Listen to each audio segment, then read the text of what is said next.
Hello everyone, I'm back at it again with another manga review. Today I'll be reviewing the Oriko Magica manga series based off the 2011 Madoka anime series. Now, this manga is broken up into three parts. You have the original two-volume series, the one-volume extra story, and the four-volume Sadness Prayer story. And I have to say, out of all the Madoka spin-offs that have came out over the years, this is definitely my least favorite. The basic synopsis of this manga is that one day, Oriko, a magical girl, receives a prophecy that Madoka will one day turn into a witch and destroy the city. So she then takes it upon herself to save the world, the best way she knows how, by trying to kill Madoka. And honestly, that is a good setup to have a good anti-villain, but the problem is that Oriko becomes increasingly more unrelatable as the story goes on. With the first part of the manga doesn't even feature Oriko that much. It mainly features this little girl called Yuma who gets saved by Kyoko from a witch after he kills her mother. We don't find out much about Yuma's home life in the first part of the saga, but we do find out in later parts that Yuma's mom was extremely abusive, often talking down to her, kicking her, and even rubbing cigarette butts against her skin. While Yuma by herself isn't a very interesting character, her interactions with Kyoko are definitely the highlight of the Oriko Magica series. It shows that Kyoko can be nice when given the chance. Unfortunately, that's the most positive thing I can say about this manga. The story doesn't really pick up until near the end of volume 1, where Mami begins to investigate the magical girl serial killings. We find out that it was done by Kirika, Oriko's psychotic girlfriend, and then in volume 2, Oriko and Kirika finally make their move. They infiltrate Madoka's school and set up a witch barrier in order to draw out Madoka and attempt to kill her. Now, honestly, we don't get Oriko's motives until pretty much near the end of the story, and by then it just feels so tacked on. If you wanted the villain to be synthetic, you should have focused on her from the get-go. We barely know Oriko as a character, so it's just very hard to feel sorry for her, even taking into account her motives and her backstory. In her past, Oriko had a politician dad who committed suicide after he was exposed for money laundering. While that is sad, I can't really feel too bad for Oriko in the present because she is just so smug and borderline sociopathic. While she does see herself as this savior, she has no problems with other girls getting killed off, even killing innocent people just so she can kill Madoka.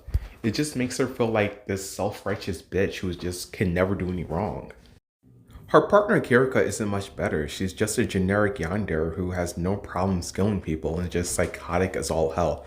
I don't like these type of characters who have blind obedience for whoever, and it just feels so stale.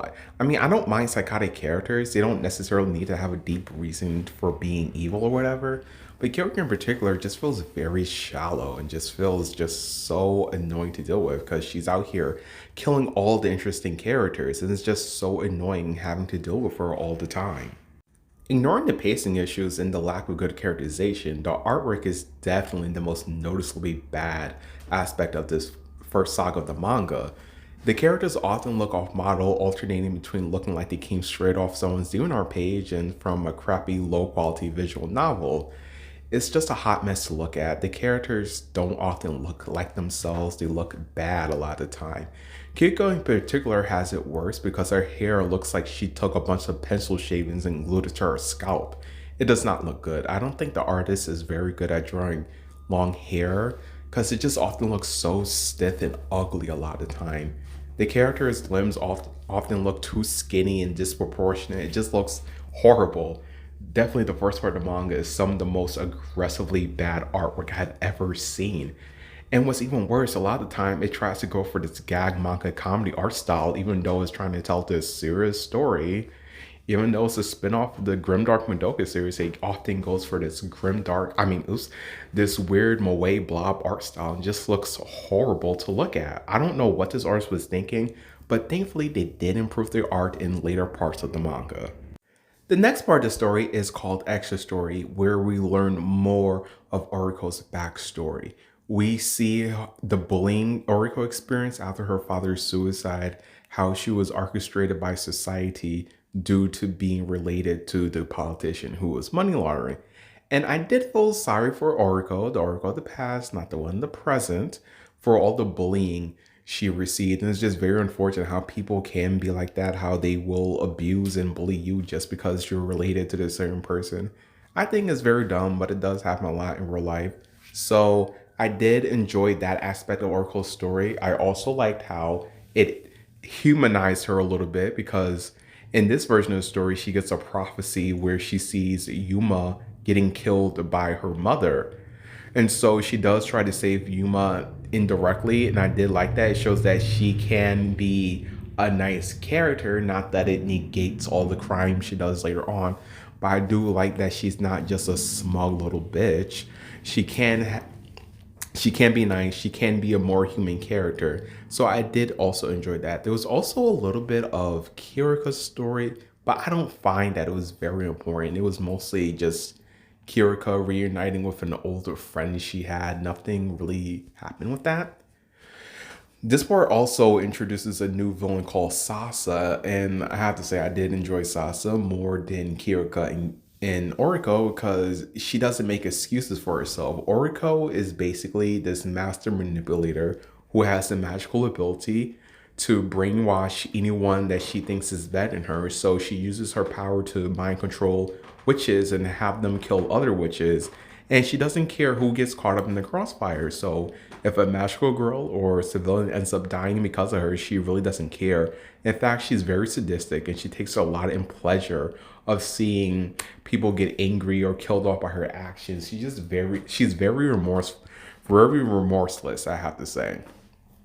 And that's in contrast to Oriko, who initially started off as, initially she was felt very guilty about her plan. She was having second thoughts. She was horrified at the thought of having to kill the Madoka to have to save the world. But eventually she just, I think, became, this sanctimonious prick who was like, I can never do any wrong. So I'm always justified in my actions.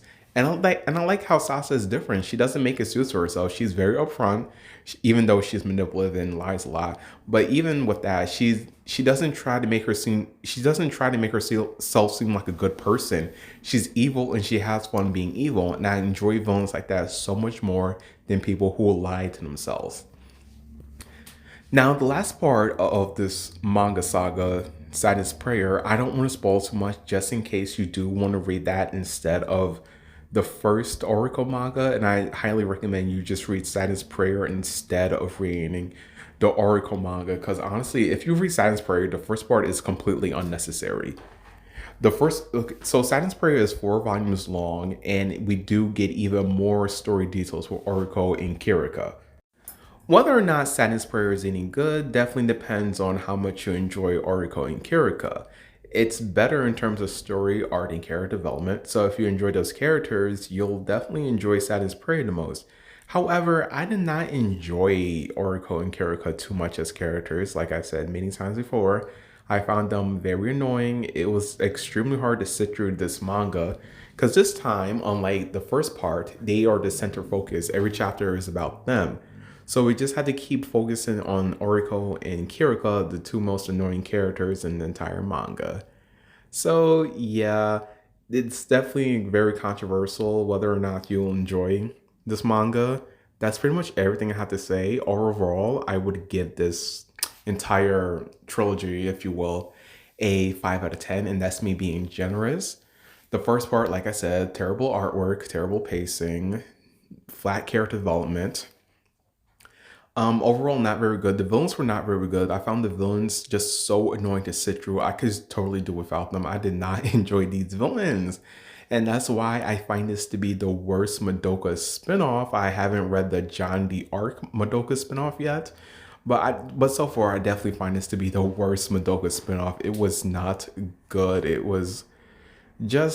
had a lot to be desired. The characters that were introduced were so flat, and if they weren't flat, they were mostly annoying. It does feature the original cast from Madoka, but it's mostly cameos, okay? It's mostly cameos. So they only stay in the manga for a very short time.